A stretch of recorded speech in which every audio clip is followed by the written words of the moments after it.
What's up, everybody? Welcome to episode 375 of Opinions May Vary. I am your host, JR. I have my co-host with me, Alex. Hey. Joining us over the phone machines this week is, we're pretty excited for this one. I'm just going to dive right into it. We're joined by filmmaker, podcaster extraordinaire, so many, man of many talents, Anthony Desiato. Anthony, thank you so much for coming on. Thank you for having me. What an introduction. I'm honored. It wasn't my best, but I tried to hype it up as quickly as possible. Because we have a lot to talk about today. We're gonna have a lot of fun. This all starts a couple weeks ago when Alex sent me a link. No, you didn't even send me a link. You're like, look at this, because we had just finished recording an episode. I can't remember which one it was. Because you had found a trailer to a film. Yeah. Made by the person who's on the phone with us. How did you? Give us a good intro that is way better than one that I'm doing. It's a weird start. Many years ago, I had a makeup gig. I had to make a bunch of zombies as usual, and I drove down to the south end of our state in Connecticut. And on the way to my location, because they were making zombies for a web series, and I passed a comic book shop. Yep. And I said I have to hit that when I come back. Obviously. And so on the way back, I found Cave Comics. And I also got lunch because it was next to a burgerito place. Of course. Which was a lot of fun because it was Sunday and families were there after church and my hands were full of blood still. But it stopped me from eating my burrito. And then I checked out Cave Comics. And it was a really cool place. They have tons of Batman sketches from different artists all over the walls and the ceiling and everything. And ever since then, I've eventually found their Facebook page. I followed them on Facebook. And I made sure I included them in John Boy Myers when he had his Kickstarter. Right. When he was on our episode, he talked about how important comic shops are and supporting our local comic shops. And that's when I made sure I remembered, oh yeah, here's all the places I've been to. They shared the trailer. Okay. And I found it off of Cave because they're in the movie. Because they were a part of it. Yeah. We should probably get into what this movie is actually about. So we're going to let the actual filmmaker. So Anthony, we're going to let you talk again after waiting patiently. Let's talk about we'll jump right into it with the film, with My Comic Shop Country. What do you have going on? Give us a quick, synopsis, so we can get talking about this. Yeah, so it covers the business, culture, and fandom of 20 comic book stores across the United States from coast to coast. So anything that you ever wanted to know about the running of a comic shop, it really takes you behind the scenes. But then on a more universal human level, I think it also gives you a lot about, the communities that are formed at these stores and why people go to shops in this digital age. But at the same time, really addressing the realities facing a lot of these stores. The fact that Avengers can make $1 billion its opening weekend, and shop owners face a very different reality. So it gets into all of those things, but really centered around, again, the business, the culture, the community, and the fandom. It wasn't until I was hanging around shops and got to hang out with the owners, because normally it used to be I would just pop in, get my comics, and bail, and I'd be done. And at one point I was playing a lot of HeroClix, and sometimes the owners would play along with us, or the clerks, the cashiers, whatever. And you get to hear them argue over ordering, or sometimes they would just play jokes at each other and order something and put it in someone's file, and it's something they did not want, but it was hilarious to everyone else there. And so from there you hear their complaints about customers, you hear what they're into, you hear what they can't keep on the shelves, and just dealing with diamonds. And so there was a lot of different sales styles and management theories that I encountered through all these different shops, and getting to see someone else put this on a screen made me really excited, because whoever actually thinks of what goes into running these stores and what that to put up with and what that to deal with. And so I feel this is really interesting, and I'm really excited to see it. Thanks. I mean, and that's why, that's one of the reasons why I wanted to do this, because I felt I'm interested in it. So that it always comes from that as the starting point. But then the fact that it is an often overlooked side of comics, of that industry. So to be able to shine a light on these stores. I mean, I had, a very formative comic shop experience at the store that I shopped and worked at. And, I know similar things happen at other places. So to kind of be able to shine a light on the stores in a way that, they haven't been featured before and really tell their story, that definitely excited me. When you were, researching for the film, did you have, did you have a, like a preset list of like, I want to visit these shops here? Or was it, let's drive across the country and see what ones we can find and see if they'll talk to us? Because, like you said, it is literally like there's a store in Connecticut. There was Cape Comics. I don't want to shoot you down, but this is actually pretty interesting because he's talked about it on one of the episodes, on one of his podcasts. Yeah, no, it would have been interesting to like just hop in a van and drive, from town to town. Unfortunately, just a function of time, if nothing else, that would not have been feasible. Yeah. And I am a planner, so it was definitely important to, have everything laid out and really have a roadmap. But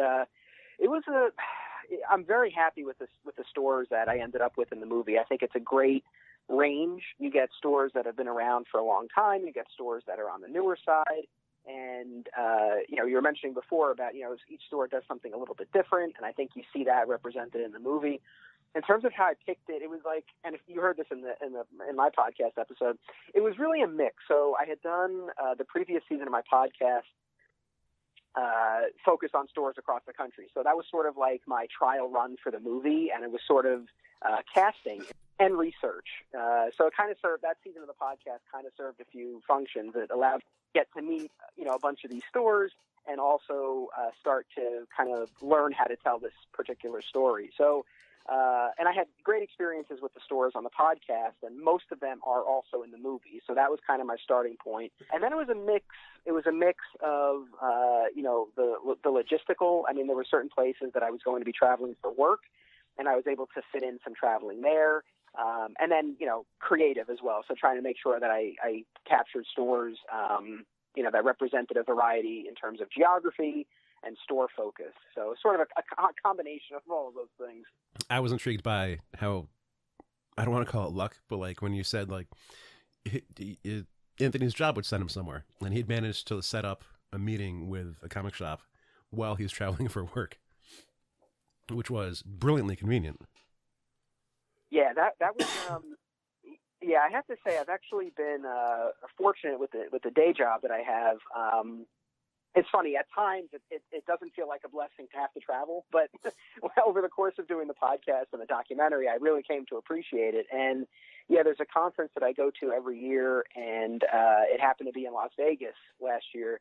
So that allowed me to get to Torpedo Comics and Alternate Reality Comics, and both of them are featured, fairly prominently in the movie, and you see them in the trailer too. So, that's the sort of thing. Had that conference not happened there, I likely would not have made it to Vegas. So that worked out very nicely. We've talked at length about the different kinds of comic shops that you'll see, because there's the you go in and it's pristine. It is like a bookstore. The shelves are dusted. The newest titles are on A-frames with signs, prices. They obviously vacuum the floor. They vacuum the floor. Regularly. Might even be carpeted. And it'll just be a pristine store, very, very nicely put together. And then there's also like you walk in and you might kick over a pile of action figures there's accidentally. There's piles. Like, we don't call it a dirty store, but it's very cluttered because the shop owner wants to have all the products, but doesn't have the space or display or shelving to put products. So products just get stacked on top of other products. and that's just how it. And like, nothing wrong with that. We've been to both types of stores, and we've enjoyed ourselves in both types. How did you find, between these 20 shops? Did you see, more of one type than the other, or was it just kind of like a mix? Like, what was it like, because you get so used to your own store. Mm-hmm. I can't even imagine what a comic shop would be like out in California. Maybe it's the exact same thing for all I know. Were there any major differences that you saw? Yeah, it's really interesting. So, there's definitely differences among stores. I mean, of the ones that I went to and I filmed, I would say the differences really came in terms of kind of like area of focus. Like there are stores that really pride themselves on being old school, where it's really all about comics and graphic novels and back issues and not much else. And then other stores who have sort of embraced more of a model of diversification. So they're going to carry pops and other toys and magic cards and things like that. There are stores that, lean really heavily into the vintage back issues. We mentioned Torpedo. That's a great example. They have this magnificent vault with all of these CGC'd Golden Age books, and they're incredible to look at. And that's its own market. So in terms of the variety, that was really where I saw that in terms of kind of what each store does to set itself apart. As far as what you were saying about, the clutter versus the lack, versus not having all of that going on, I didn't find, at least of the stores that I went to, I didn't really find a ton of messy stores, but I have that experience. I mean, the shop that I worked at and the one that was the subject of my first documentary, very much fit that model. There was a lot going on. There were boxes, piled in the aisles.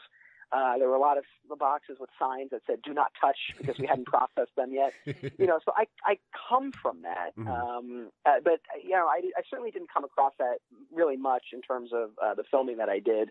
And maybe it's for the best because I feel like I've kind of been there, done that. What kind of topics do you get down to in the movie as you're talking to all these different shop owners and people that work at all these comic shops? Because as you said, like some of the focus is on how comics and current counterculture is so popular and Avengers is doing amazing. Comic shops must be overflowing with money with all the people buying comic books. But I'm curious, like, does it come down to like, are some shops like really struggling on what to carry? Because like I could see some shops deciding like, well, we're not going to do cards, and then at some point they go, we're going to have to start carrying cards. We need more stuff. Or can they say like, we don't need this many pops. Maybe we'll shut down a pop wall and put up something else, or hosting events and all these things. So like, what were some of the fun details that you could let us in on for what these shops were talking about? Yeah, well, it's interesting too with the pops. So that sort of became the lightning rod of a little debate that occurs in the movie over whether or not, shops should diversify. And I picked pops because I do collect them, but I know that, some of the more hardcore fans are a bit divided on them. So I thought it would be fun in the movie to kind of get into that. And, in terms of just using that as an example, in terms of stores that carry versus stores that don't, there are a couple of different layers to it, I guess, because in some cases you have stores that just in terms of the ideology that they have about what a comic shop should be, they refuse to carry. So there's that aspect of it. But then, I think this is kind of building off of something you're saying, where there's also this idea too, where you need to know your market. So even if you're open to carrying pops, maybe you don't have the market for it, where your store is. So there are a lot of different components to it. And in terms of just like what to carry generally, we really do get in depth, I would say, really into the running of the store and ordering comics and the unique challenges that retailers face in terms of, determining, what titles to carry and more specifically in what quantity. And then all of the other wrinkles that go along with dealing with, Diamond Comics distribution and that whole side of it, dealing with customers who don't pick up their pull books. Like there are obviously a lot of different components to this, but, as I was putting it together, I want it to be as thorough as possible. I wanted it to be the sort of thing where, if you really don't know anything about this world, we give you enough and really unpack everything so you can see how it all unfolds. And if you are into this, I think it really gives you a behind the scenes insight that you wouldn't typically get. So, hopefully no matter who's watching this, they'll get something out of it. I find this stuff pretty fascinating personally, because watching like one of our local shops and the owner start scratching his head on what to order, and he'll get a new email from his Diamond rep and be like, well, if you order this % more of this book than you ordered of that book last month, then we'll include this many variant copies or alternate covers, but only if it reaches this order, and that's non-returnable. Just all these, the mathematician that shop owners end up having to be, including like needing a crystal ball to know what people are going to buy 5 months out, 4 months out, 6 months out. Because that's what got me one time. Different websites having articles on customers not picking up their books. And I would go, well, just stop ordering their books. And someone explained to me like, well, they're going to order something 6 months in advance. So as long as someone's behind 2 months, that means they're actually behind 6 months because the order's already placed. Right. Yeah, and again, I'm working at a comic shop for a long time. I heard the owner, he complained about a lot of this. So, that was sort of the first instance where I really got insight into, all of this entails. And then, like you were saying, you'll see articles, with, shops complaining about people not picking up their books. I mean, I think, fans and customers are a little more aware of that now because you see articles like that. But yeah, the business model is interesting and unique and challenging, and sort of like one of the big picture questions that I posed to most of the interviewees pertain to the level of risk that's on a retailer relative to the other players in the industry, the publishers, the creators, the distributor. And, not to editorialize so much, but it's not a light burden on retailers. They're ordering comics months in advance with very limited information on a non-returnable basis. So, it is a lot of risk. So gauging how many copies you need, and then even once you have those copies, making sure that the people who order them, actually pick them up. Mm-hmm.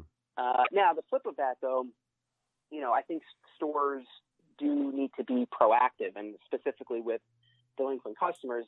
In terms of things we talked about in the movie, I did specifically ask retailers, well, what about taking a credit card? What about, charging a subscription fee? So we do address that at least because, that was another thing that was important to me. I didn't want this to be, one-sided. So I did want to represent as many perspectives and analyze these issues from, as many different sides as we could. I saw that debate pop up as well of like, well, just have them pay when they order. Well, if you paid for the Kevin Smith Black Cat Spider-Man book that hasn't come out in the past 10 years, well, you spent money and you're never getting a product for that. But it's not exactly the same. It's so I can see some people like not wanting to pay in advance. I want the comic shop should take the risk, not me.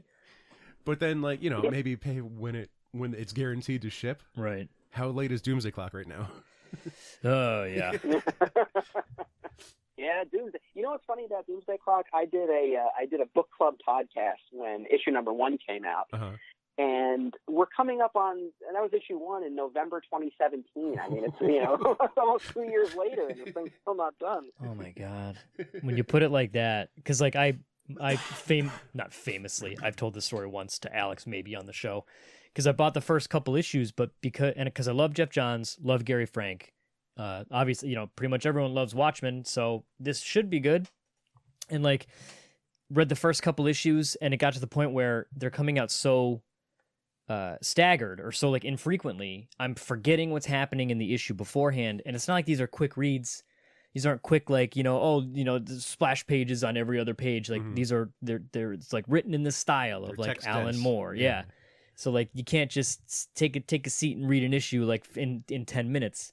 So it got to the point where I'm just buying the issue. I haven't read an issue since like issue 4, but I have all the ones that are out. But I'm gonna read it all once it's done, which apparently is gonna be in maybe another 3 years. Who knows? But it's just it's one of those things. Like, to get back on like the retailer side, like there's so much risk involved that we don't even think about. Mm-hmm. Like, it's just, where am I? Give me my comics every week. Like I went to my comic shop literally 2 hours ago, to pick up my books for this week. And it's just like, you see all the different, like dozens of books that come out every week, and I might pick up 2 or 3, I don't think about like, and it must be taught, like when I sell something on eBay, there was a time where I was like, I'm going to be a guy who sells stuff. But like, I would buy like one thing and then wait for the one thing to sell. Cool. Now I can buy another thing and sell this one thing. I can't imagine ordering like, I got 70 copies of of the X-Men Gold. Oh, turns out there's anti-Semitic garbage in it and everyone hates it. But like now all of a sudden one guy's going to come in and buy every single issue, and that, you know, it's just all those you can't see that stuff coming. Yeah, but you ordered 70 issues. You only received 68 when you did your count. So you got to call up your Diamond rep. But yeah, it's, I mean, yeah, you know, it's that, you know, I tried to get Diamond, I tried to get someone from Diamond in the movie, but I did not get a response. But we do talk about Diamond in the movie, and specifically, you know, this issue of, you know, books missing or books damaged. And yeah, I mean, that's another piece of it. Like, there's really a lot, you know, a lot of different aspects that go along with, you know, with running the store. But like you were saying, where, I think it's true. I think a lot of people don't, you know, realize everything that goes on behind the scenes. And while that wasn't my primary motivator in terms of making this movie, if it does help to sort of educate to some extent and maybe motivate someone to go into a store for the first time or to go in and pick up the books that they have on hold, I mean, that's a great byproduct, I guess. Because I think that's kind of the other piece of this too. You know, you complain about delinquent customers. You know, maybe they don't realize that the books aren't returnable. I mean, it's still not an excuse if you know, put yourself down to buy something. You know, you should honor that. But, you know, I'm sure there are a lot of people who just don't know. So, again, to be able to shine a light on that, you know, was definitely important. This is your third film, right? Is that correct? This is my third feature length, my fourth one total. So I did, before this, I did 2 feature docs and 1 short film. Did you, so obviously this is something that you have a passion for and you like creating and you like, you know, making movies. Was this something you saw yourself doing, or do you have any background or training, or was it just you decided someone should make this? That person's going to be me. Yeah, basically, you know, in high school, I really became a fan of Kevin Smith and marathoned his movies. And I definitely was inspired by the way he made Clerks. And I think that was sort of, you know, a part of what motivated me when the time came to make the first documentary. But, you know, I got into reading comics when I was 5, so it's been a part of my life for most of my life. Sort of the first turning point was in high school when I started working at my local comic shop, Alternate Realities in New York. And it was basically what you would expect it to be. It was like the best after-school job that you could have. Like, as a high school kid who was on the shy side and didn't have other people, you know, to talk about comics with, and in a mostly pre-internet era, like it was the best to just be around comics, to be around people who love comics, to get the books right out of the box. I mean, it was cool. So, you know, that was a big turning point for me. And then the second turning point was a few years later in college. I was a journalism major, and for one of my classes, I wrote a 20-page profile. It was the final project of the semester. I wrote this lengthy profile on the store's owner, who's kind of an eccentric guy. And that was the first time that the store was more than just like this place where I worked and I hung out. It was an inspiration, and it was a story to be told. And I think that kind of got the wheels turning of like, okay, maybe there's something more that I can do with this. And you know, the more I thought about it, the more a documentary seemed to be the natural vehicle for it. So I didn't go to film school. I don't have any training, but I researched equipment and did the best I could. And I made a documentary on alternate realities, and then I made a couple more. And then I started this podcast series, and that led to the current movie. So one thing sort of led to the next, but no, it wasn't anything that, again, I was trained for or that I necessarily planned for, but you know, it's you know, definitely been a passion. In one of the podcast episodes I listened to, Anthony mentions after the Kickstarter finished for the movie, taking a trip to B&H, which I only recognized because I bought one set of lights with one like light tent to take pictures for eBay. Yep. And now I get gigantic catalogs twice a year. Yep. Yep. And, yeah. Oh yeah. They'll get you. Yeah. Once you're there once, that's it. yeah. But like, you know, as you said, like researching equipment, and like a lot of what the Kickstarter went to was equipment, because it's not like that's something you could rent. Whereas, you know, some shoots when movies get filmed or made, it's even like our friends that do low budget stuff, they could rent a lens for like 3 weeks and then they could give it back. Right. But since you're traveling for, you know, a year or so and having to bring this across country, I can imagine like that's not really an option anymore. I have to own this.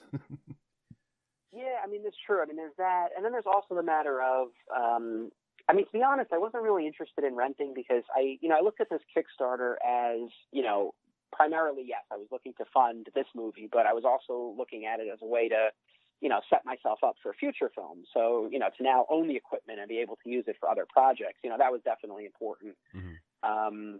But yeah, I mean, the Kickstarter was a major, a major undertaking. That was my first attempt at crowdfunding, and I mean, I could do a whole podcast on that. It was quite the experience. We talked to a lot of Kickstarters. Yeah, we do. It's kind of our bread and butter. We love talking to people who have something in the works, to try and get. This is one of the rare times where the Kickstarter's done. It was successful. It was done 2 years ago. Yeah. It was your first successful Kickstarter, and it met the goal. $15,000. That's nothing to what's the word I'm looking for? Sneeze at? Yeah, we'll go with sneeze at. Is that not the?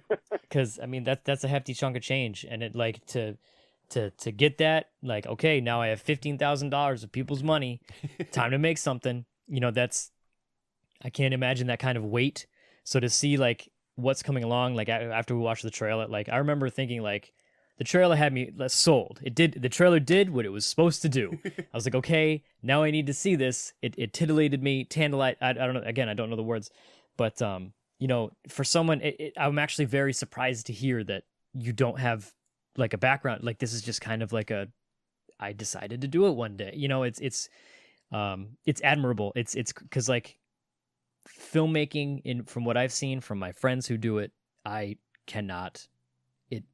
There's so much that goes into it. So much. Mm-hmm. The little things that we've tried to film over the past couple years that we did like a couple days of filming maybe, and we got like 2 minutes of like usable material.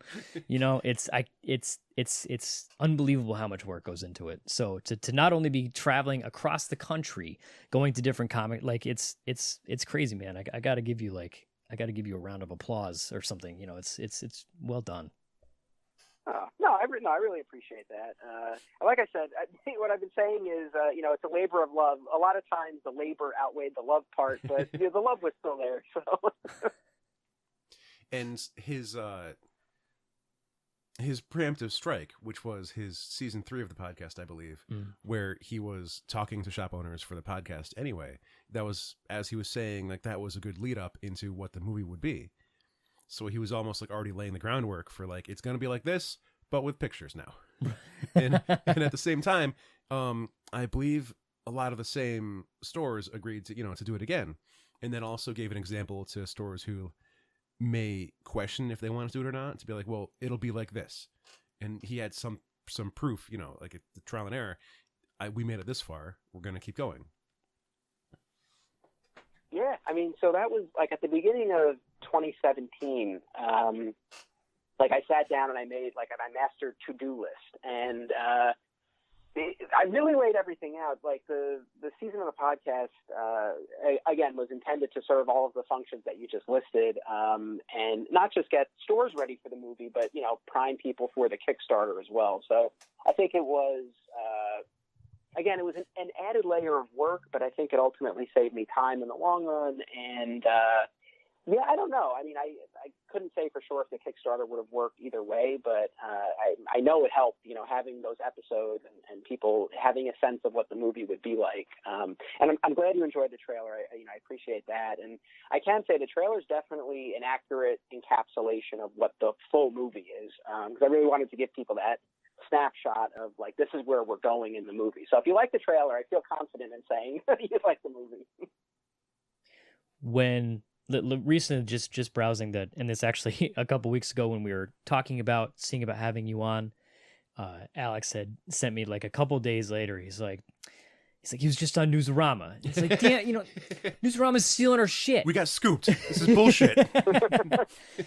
Like we see that you've done, you've talked with Newsarama. Bleeding Cool ran a story on the film, which back in this show's early days when we were trying to be like a news outlet, we essentially got all of our news from Bleeding Cool. That was like this site that we went to. Well, that was one of them. What the main one that, excuse me, I went to, because I'm a very lazy researcher, and I would just go to the one place. But so like when I think about like comics news, you know, Bleeding Cool and Newsarama are like two of like the ones. Mm-hmm. So to see like, you know, is that kind of like a, pardon my French here, is that kind of like a holy shit moment when you see like your product, you know, being featured on sites like that?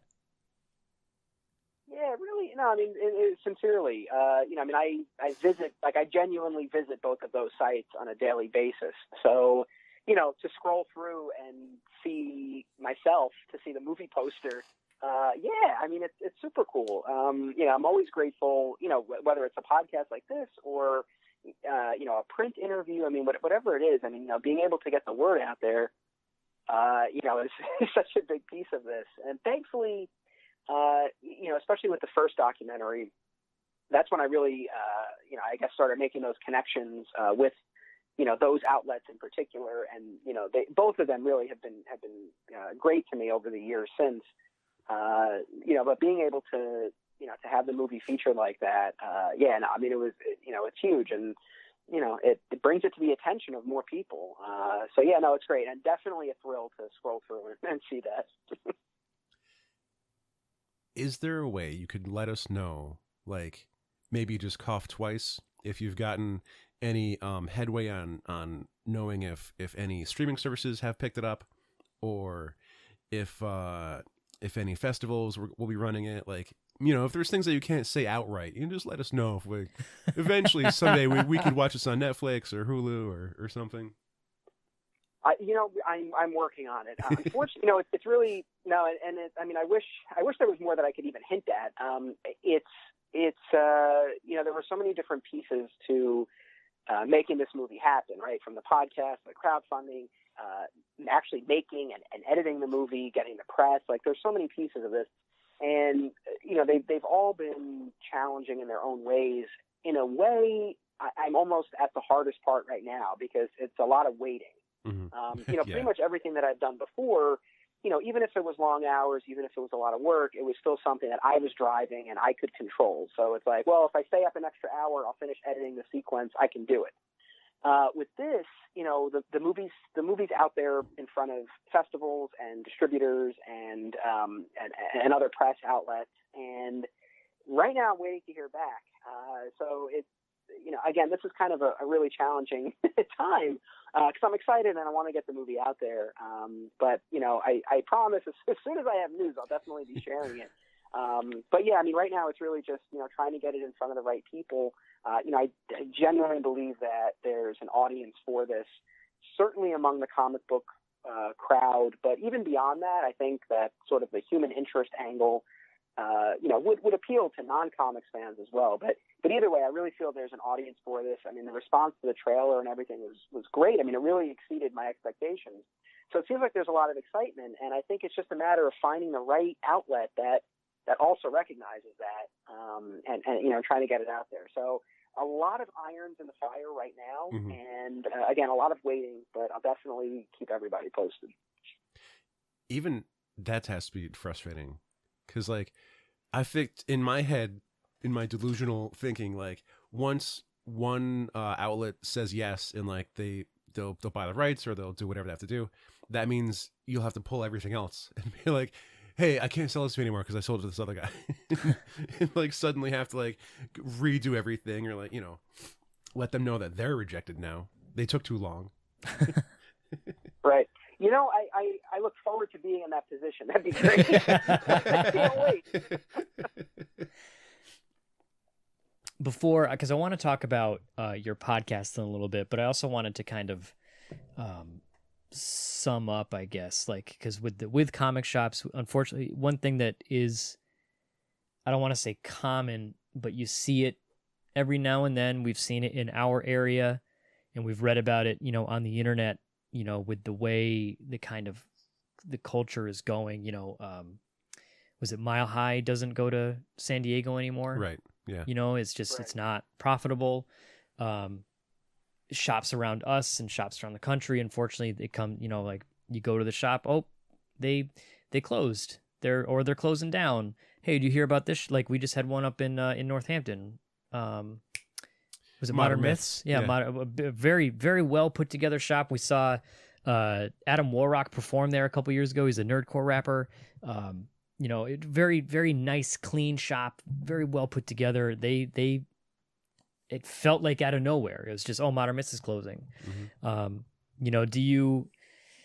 How do you see the next 10 to 15 years of the comic book shop with the way, because everyone's saying Avengers just made $10 billion, whatever it is, but comic shop owners are still thinking how many issues of Captain Marvel do I order this month? Are people still going to be interested in it? Or are people, is it dying down?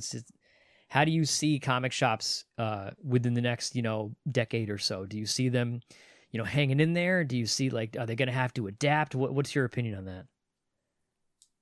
Yeah, I mean, I think you hit the nail on the head, right at the end there about, needing to adapt. I think, there's definitely a question that's addressed in the movie, and it's because I think often when you do hear about comic shops and you see them reported about on Bleeding Cool and other sites, I feel like it often is a very gloomy outlook on comic shops, and that was certainly not what I wanted to put forward with the movie, because I don't think I think that's an oversimplification. I think it's a period of transition that stores are in right now, and I think it's a challenging time. But I don't think stores are all going to go away. I feel like it's again, there are challenges, but there are ways that you see stores working to stay viable and stay relevant and remain parts of people's routines.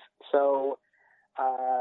And all that being said, I mean, I'm not an expert. I've been to a lot of stores and I've spoken to a lot of retailers, so I think I do have a good perspective. But at the same time, I'm certainly not, the authority. But in terms of just what I've seen, and I think what we've all seen over decades, I mean, I feel like these challenges have been there, and there obviously have been periods where the industry has thrived and periods where the industry has struggled. And I think, though, that the face-to-face and the community, that aspect of it, I think is so strong. And, ultimately, if there's something that keeps people going back into comic shops, I think it's that. I mean, it has to be. I think, obviously there are ways to, try to run the business as efficiently as possible, finding a hook like those vintage back issues or pops or whatever it is. I think that's important too, but, ultimately making your store a destination through those face-to-face conversations, through events, through creator signings, things like that. I do genuinely think that there's a place for comic shops, that they still have a place and that they will continue to have that place. But I do think there are certain realities, that stores are facing. And, certainly being willing to adapt and being able to adapt, I think will really be key. But, I certainly don't foresee a period, at least not anytime soon, where stores are gone. And I certainly hope not. That would be terrible. So, again, I think stores have a place. In your travels, let's see. I don't remember his name or the episode. But well done. No, that was con season with the Diamond Retailer Breakfast. You were talking to this gentleman. Well, I forgot his name. Yeah, Steve Odo. So he's the guy who used to own the shop where I work. Okay. You guys were talking about at one point one of the local day shows where either shops will send a table with a few books over, or a few boxes, and we have a few in Connecticut, but that's a thing that I never really realized if that happens all over the country.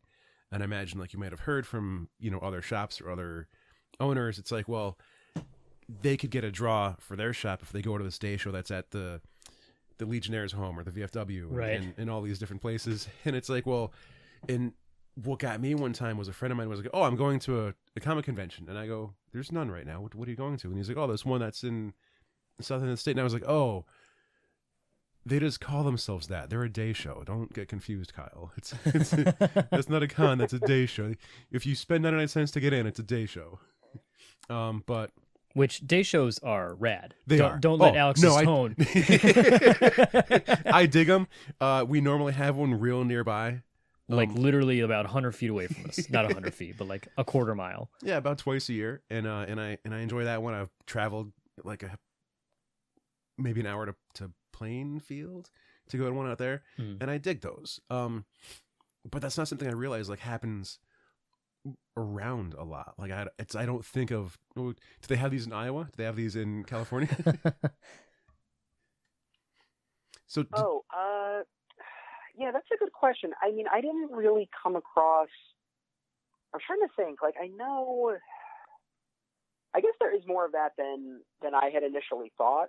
I guess I, probably had a similarly surprised, just like you were, that stores are sort of putting on their own quote unquote conventions. But like Zap Comics, they've been featured on the podcast and in the documentary, and they do their ZapCon event. It's a one-day show at a local facility, and they have a massive back issue operation, and they bring out tons of long boxes. They do panels, like I typically do a panel there, which is a lot of fun. They have creators. So, I mean, it really has all of the trappings of a convention, but it's one day and it's on a smaller scale, and they're the only, comic shop represented. But, they do stuff like that.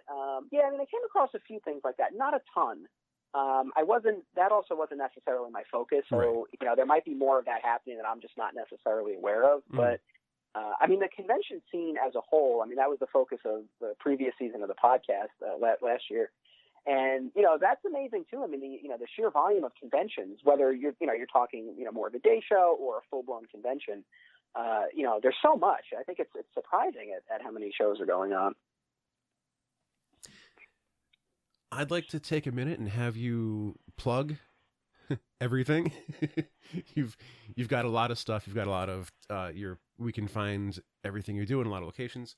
Can you let us know what all of those are? Yeah, absolutely. So for people who, are interested in the movie, they can certainly go to my website, flatsquirrelproductions.com. The trailer's there. And for people who want to stay up to date with release news, which hopefully I'll have soon, they can sign up for the mailing list. That's really the best, most direct way to get information. And then the podcast is called My Comic Shop History. And that's available for free on iTunes, Google Play, Spotify, and Podomatic. And I also do have a Patreon page if people are looking for extra content. That's there too. And then on social media, it's My Comic Shop History on Facebook and at Desi Westside on Twitter and Instagram. Since we touched on it a little bit, we've touched on it a bunch of times, but I did want to talk about your podcast. Being podcasters ourselves, we haven't talked to too many podcasters. I honestly, I'm not sure if I could count, but currently right now, My Comic Shop History is sitting at a healthy 5 stars out of 5 on Apple Podcasts, and that's not even like us. I think we have like 11 reviews on iTunes or whatever it is. Like that's 38 ratings right there. Solid 5 stars. How long have you been doing the podcast for? For 4 years now. It's actually, we just passed the 4-year mark. I did the documentary about alternate realities, and then unfortunately the store closed. Steve shut it down in 2015, and that's when I started the podcast. So initially it was, I started the show to chronicle the end of the store, and then I love doing it. I mean, you guys know you do it. I mean, it's a lot of fun, and so I wanted to keep it going, and so I've continued. So season 2 was about collecting. Season 3 was, as we discussed, about stores across the country. Season 4 was conventions.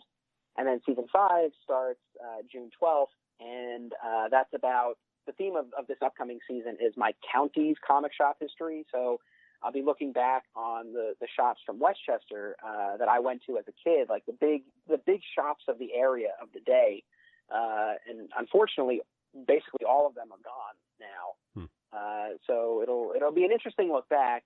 These are stores that, I haven't, been to or thought about in a long time. So I'm excited to, speak to the people who are involved with them and sort of, like I said, trace more of my comic shop history. That's a good idea. Yeah, we should have been doing that. We should like I, immediately as Anthony, as you were talking about like how each season had like a different focus, I'm like, God damn it! Why didn't we think of this? But then, honestly, I think it initially stemmed from. I mean, I'm a huge TV fan, and I love it's always exciting when there's a season premiere or a season finale, and I think that was probably a big piece of it was that you can have a fresh beginning and then build to a conclusion and then have a break, which I think for myself is important, and for the listeners, I don't know if they need or want a break, but they get one, and then hopefully they're excited when the new episodes are going to roll around, and then having the having a different focus each season, I like that a lot too, because it keeps things interesting for me, I think more than anything else, because I never want to do this and feel like I'm going through the motions or anything like that. So kind of having a dozen episodes on a topic and then moving forward to something else. Again, I've liked it, and it's funny. I've spoken to other people about the season model, and I guess maybe not a lot of podcasts do that, but I like it. I recommend it. In front of me is a very scribbled on calendar. And sometimes we can make solid bookings, and sometimes we panic. And then when we can't get a guest, we have what we call our justice episode, because it's just us. or if we have something, that we'd like to talk about. Yeah, sometimes we'll come up with an actual topic, but I think that's a rad format. I think, like you said, it can. I mean, we've been doing this for 7 years, over 6 years now. And it's really easy to fall into the going through the motions. Like, okay, what are we doing this week? What's happening? Who are we talking to? And I think splitting it up like that, taking that break, it gives you that time to recharge, think of ideas, put things together. I think it's a brilliant way of doing a podcast, and I think more people should do it, because you see a lot of shows kind of fall into the same thing that Alex and I do. We just do serial, we're counting up the numbers, coming up on 400. I think, but that's nothing to sneeze at. So I mean, I appreciate the kind words. I'm glad you like the season format. But honestly, I tip my cap to you guys. I mean, to do that many episodes, I mean that is no small feat, and to do it on a regular basis. That's really something. And, so I think either way is certainly valid. I think it's just in terms of, what works best for you ultimately. Right. And then certainly to what the listeners are looking for as well. Although, obviously that always can be tough to gauge. You never quite know for sure, but do what you think makes the most sense.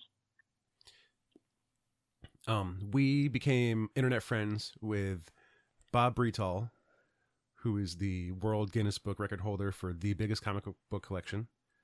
And and he runs Comic Spectrum website, which I believe is just comicspectrum.com. I believe so. Yeah. And he's also on Facebook as that. And one of the things I like is when he travels, he'll do conventions and he'll post about panels, and he'll give a brief rundown of what the panel was. If he travels, he visits a bunch of shops and he says something about the shops. And some shops, he was like, this one had a really original back issue setup, and he tried to explain it, had some pictures of how they catalog their back issues or how you find them and how you dig them out. And so a lot of what I'm just plugging Comic Spectrum because I've liked a lot of what they've been putting out.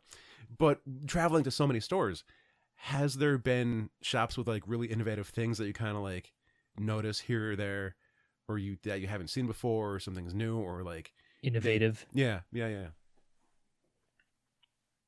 that's a good question. I mean, certainly, I know we've used this as an example, but the setup that Torpedo has in Vegas, and that vault especially, I mean, it's striking. I mean, I wasn't going to drop tens of thousands of dollars on one of those back issues, but to stand in that room and take in the spectacle and the history of it, that was really striking. I think, especially in terms of talking to Torpedo and Zap, and also Metropolis Collectibles in Manhattan. And it's in the movie and it's in the trailer too. For a second, I hold a copy of Action Comics #1, and it's amazing. So things like that were incredibly striking. In terms of just an unusual layout or practice or something like that. I mean, a couple of things. There's Amalgam Comics and Coffee House in Philadelphia, which, as the name suggests, part comic shop, part coffee house. That's interesting. That type of business model really intrigues me because it makes sense. I think that the two of those do go hand in hand, and they point towards fostering that sense of community. It's like you pick up your comics, you get a cup of coffee, you sit down, you read, you talk. But that's really interesting to me. This, as someone who worked at a store, this is interesting to me. Other people maybe wouldn't find it as interesting, but most stores do not bag their trade paperbacks. We used to bag them at the store where I worked. I find most stores don't. Torpedo Comics doubles or triple boards their back issues. They're really not messing around there. Wow. So they do that. Alternate Reality Comics in Vegas, they don't have a new release wall, which is really interesting. So everything is single issues and graphic novels are mixed together, and everything's kind of grouped by genre or by author. So it's not like you walk in and there's the wall of new books. You really have to kind of navigate your way through the store to find what you're looking for. But the idea is that as you do that, you're discovering new things. So it's interesting. So, things like that definitely stood out. I believe our friend, I forget the name of the shop, but our friend John would tell us about a place in Florida that was a comic shop and also a speakeasy. And they would have performances some nights. Like, I can't imagine having like a show or, a performer, or a band, or a comedian Next to all your merch. with or around your merch, or having drinks in there. Like, that's terrifying. Yeah, well, that's so with Amalgam in particular. When I went there for the podcast the year before, that was one of my first questions. I was like, because as a collector, I guess, you worry about people having food and drinks around around the comics. But yeah, things like that are interesting. And again, the events too, like, at the store I worked, we had a very, very strong community that formed there, and we made great friendships, and we became very close and socialized outside of the store. But it was just kind of something that happened. But what I've really found with a lot of these stores is they're very proactive about building their community. So, and we have a whole segment on that in the film. And, there are actually a couple of events that I was able to film. So I was down in North Carolina at Acme Comics for the Action Comics 1000 midnight release. So I was able to film that. And, you see, a couple dozen people lined up outside the store at midnight, because they were so excited to get this comic. And All Yeah Comics in Harrison, they did a signing a few weeks later for Action 1000, and they had a handful of legendary creators there for the signing. And again, the store was packed, and things like that are really interesting to me, to see the ways in which stores are actively cultivating that community that we were talking about. So yeah, I mean, whether it's being a coffee house or a speakeasy, or again bringing in creators or having these events, again, there are a lot of things that stores are doing that I really felt was worth showcasing. It's cool stuff. This isn't really going to be a question. Like, I might get to one, but I do want to direct people to your podcast because you covered some things in the episode about the movie, between dealing with different shop owners and who, if it was difficult to agree to get them to talk to you or to film. And I believe that, like, getting them to share the trailer. Lost my question. Thought I had one. Because this is my attempt to direct them to, like, you don't have to talk about it now. Go listen to your episode. Like, listen to your podcast so they would hear you talk about it there. Because that's a really interesting thing to us. Because let's say every one guest that we actually have on, there's 3 that haven't gotten back to me when I ask them to do an episode. So, like, my ratio is about 1 in 4. But like you had said, it was actually a pretty easy job getting, most people that you asked to agree to either do the podcast or do the movie. Yeah, I mean, I have to say, really, for the most part, and that was great. And I think that's a function of probably a few things. I mean, one, again, this isn't a side of the industry that's often showcased. So I think stores do welcome the opportunity to have that for the most part. I think, doing the podcast, having done the previous documentaries, I at least have some sort of track record where I'm not coming to them, from nowhere. Mm-hmm. And also there were a bunch of places for both the podcast and the documentary where I was referred by someone. So there was at least, I could say like so-and-so told me to reach out to you. Mm-hmm. So, I think all of those things helped. And really, I certainly share your frustration though. I mean, especially now, like as I'm sending the movie out there, trying to, whether it's to get press or get a distributor to look at it or whatever, it's, unfortunately a lot of emails and, calls that go unanswered, but, all you need is the one, so it's all right. I dug how well the people that did work with you, how they worked with you, between like, who was like, well, we're not going to do this on a Wednesday. We're busy Wednesday. And even the ones that did like, well, we'll do it in the shop, but like the shop's open. And so while we're listening to their episode on the podcast, maybe there's stuff happening in the background. Right. So you're hearing people come in, you're hearing people buying stuff, you're hearing boxes being cut open. Do you have any variants? I'm looking for this rare pop. Yeah. Yeah. I mean, that's, I don't know if this is something you guys obsess over. I mean, certainly for me, in the first season of the show, I recorded at Alternate Realities after hours. I mean, I had a key to the place. It was great. Mm-hmm. So we never had to contend with any of that. And then, from season 2 on, since the store was gone and I was recording at other places, beggars can't be choosers. So, I had to take what I could get. And, in a lot of instances, and for filming especially, I mean, a lot of places were super accommodating and came in early or stayed later. But whether for recording or filming, in some cases, I really didn't have any other choice. Like we had to do it while stuff was happening, and definitely more challenging. Definitely tests the OCD a little bit, but I guess I was able to kind of come to peace with it because it's like, if you're hearing a register in the background or something like that, it's part of the ambiance, it's part of the atmosphere of life at a comic shop. So, while it might not be ideal, it's funny, like in the Amalgam Comics podcast, you hear the espresso machine, in the background, and I really couldn't do anything about. But they're a coffee house, so you get to hear that in action. So I think it all works out. As we come to the end of our chat here, I think there's one place I don't recall it being mentioned. You also have a Patreon, and I apologize if this is already brought up, but I don't remember if it was it or not. But people can actually go and support you and the show directly on Patreon. Is that something that you find to be a good outlet or a good generator in terms of interest and funding for you? Yeah, we could do a whole episode on this. Patreon's been fascinating. So, I mean, obviously relatively recent, and a couple of years ago, I really didn't know anything about it, and then I did a Kickstarter, and I guess I kind of liked the idea of actually getting paid for what I do. Mm-hmm.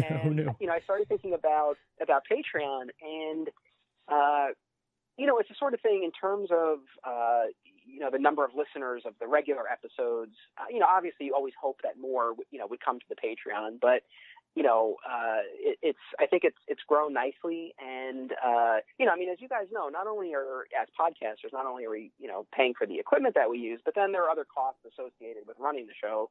Hosting the media files online, things like that.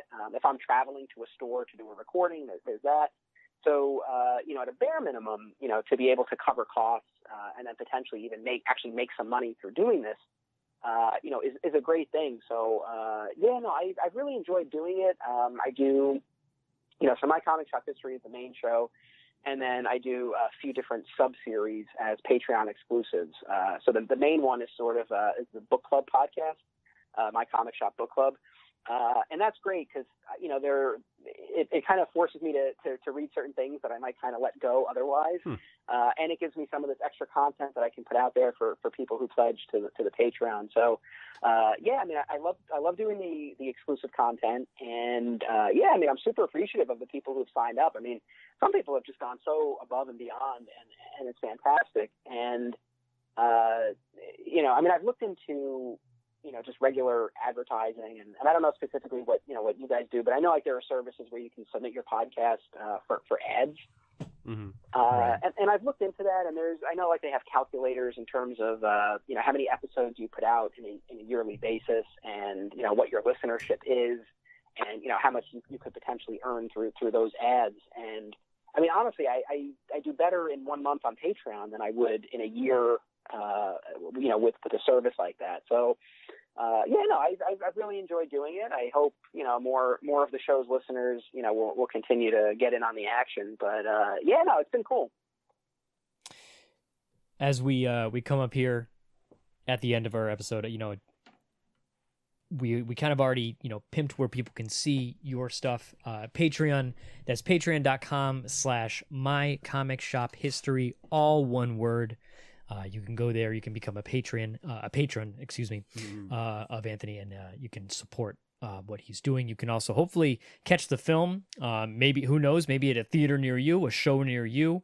You've done panels in the past. I don't know if that's going to be a recurring thing, in the future. But you can certainly keep your eyes peeled for Anthony and his crew, and also the film. You can also check out Kickstarter. You can search for, I imagine My Comic Shop Country would pull it up rather quickly. If you want to stay up to date with all the updates and things like that. For like we had discussed earlier, the Kickstarter is complete, so you can't back it at the moment. But if you wanted to throw some money Anthony's way, you can always check him out on Patreon. Also on Facebook, we are at there's My Comic Shop History as well. Give that a like. Follow along. And Anthony, I gotta say, man, thank you so much for coming on. This was a real good time. I can't wait to see the film. Yeah, no, thank you both so much. I had a great time. I really appreciate it. This is great, man. Best of luck in the future. Can't wait for season 5 of the show.